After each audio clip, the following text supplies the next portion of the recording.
ಪಿಂಚಣಿ ಮೊತ್ತ ಹೆಚ್ಚಿಸುವುದು ಸೇರಿದಂತೆ ವಿವಿಧ ಬೇಡಿಕೆ ಈಡೇರಿಸಲು ಆಗ್ರಹಿಸಿ ರಾಜ್ಯ ರಸ್ತೆ ಸಾರಿಗೆಯ ನಿವೃತ್ತ ನೌಕರರು ಬಾಗಲಕೋಟೆಯ ನವನಗರದ ಜಿಲ್ಲಾಡಳಿತ ಭವನದ ಮುಂದೆ ಪ್ರತಿಭಟನೆ ನಡೆಸಿದರು. ಸದ್ಯ ಪ್ರತಿಭಟನೆ ವೇಳೆ ಮಾತನಾಡಿದ ನಿವೃತ್ತ ನೌಕರರು 7,500 ರೂಪಾಯಿವರೆಗೂ ಪಿಂಚಣಿ ಹಣದ ಮೊತ್ತ ಹೆಚ್ಚಳ ಸೇರಿದಂತೆ ವಿವಿಧ ಬೇಡಿಕೆಗಳನ್ನು ಕೂಡಲೇ ಈಡೇರಿಸುವಂತೆ ಆಗ್ರಹಿಸಿದರು. ಬಳಿಕ ಕಾರ್ಮಿಕ ಭವಿಷ್ಯ ನಿಧಿ ಇಲಾಖೆ ಮೂಲಕ ಪ್ರಧಾನಿ ಮೋದಿಯವರಿಗೂ ಮನವಿ ಕೂಡ ಸಲ್ಲಿಸಿದರು. ಕರ್ನಾಟಕ ರಾಜ್ಯ ರಸ್ತೆ ಸಾರಿಗೆ ಸಂಸ್ಥೆಯ ನಿವೃತ್ತ ನೌಕರರ ಕ್ಷೇಮಾಭಿವೃದ್ಧಿ ಮಹಾಮಂಡಳದ ಸಹ ಕಾರ್ಯದರ್ಶಿ ಅಂತ ಬಾಗಲಕೋಟೆಯಲ್ಲಿ ಕೆಲಸ ಮಾಡ್ತಾ ಇದ್ದೇನೆ. ಸುಮಾರು 10 ವರ್ಷಗಳಿಂದ ಈ ಸಂಘ ನ್ಯಾಕ್ ಮತ್ತು EPS 95 ಪಿಂಚಣಿದಾರರ ಸಂಘ ಎಂದು ಅಸ್ತಿತ್ವಕ್ಕೆ ಬಂತು.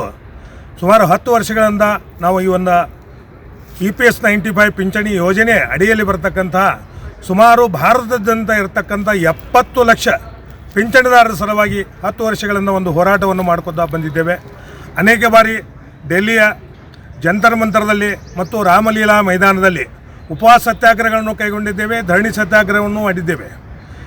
ಇದೇ ಕಳೆದ ತಿಂಗಳವೇ ಅಶೋಕ್ ರಾವತ್ ಅವರ ನೇತೃತ್ವದಲ್ಲಿ ಡೆಲ್ಲಿಯ ಒಂದು ಜಂತರ್ ಮಂತರ್ನಲ್ಲಿ ಸುಮಾರು 1 ವಾರಗಳ ಕಾಲ ಅನಿರ್ದಿಷ್ಟ ಕಾಲದ ಧರಣಿ ಸತ್ಯಾಗ್ರಹವನ್ನು ಮತ್ತು ಉಪವಾಸ ಸತ್ಯಾಗ್ರಹವನ್ನು ಮಾಡಿ ನಾವು ನಮ್ಮ ಕಾರ್ಯಕ್ರಮದಲ್ಲಿ ಸುಮಾರು ಲಕ್ಷಾಂತರ ಜನ, ಭಾರತದಾದ್ಯಂತ ಬಂದಂಥ ಲಕ್ಷಾಂತರ ಜನರು ಆ ಕಾರ್ಯಕ್ರಮದಲ್ಲಿ ಭಾಗವಹಿಸಿದರು.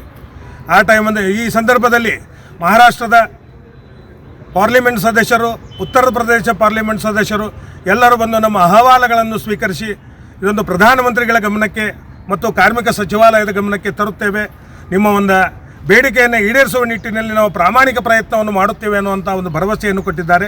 10 ವರ್ಷಗಳಿಂದ ಇದೇ ರೀತಿ ಭರವಸೆಗಳನ್ನೇ ಕೊಡ್ತಾ ಬಂದಿದ್ದಾರೆ ಈ ರಾಜಕಾರಣಿಗಳು. ಈ ಸಂದರ್ಭದಲ್ಲಿ ನಾನು ಜನಪ್ರಿಯ ಪ್ರಧಾನಮಂತ್ರಿಗಳಾದಂಥ ನರೇಂದ್ರ ಮೋದಿ ಅವರಿಗೆ ಒಂದು ಮಾತನ್ನು ಹೇಳಲಿಕ್ಕೆ ಇಷ್ಟಪಡ್ತಾ ಇದ್ದೇನೆ.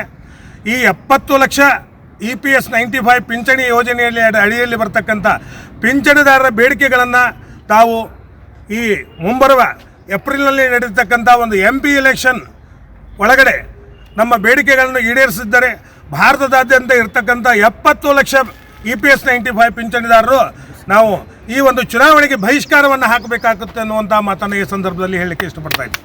ನಿಮ್ಮ ಹೆಸರು ಸರ್? ಏನು ರೀ? ನಿಮ್ಮ ಹೆಸರು? RS ಕುಲಕರ್ಣಿ.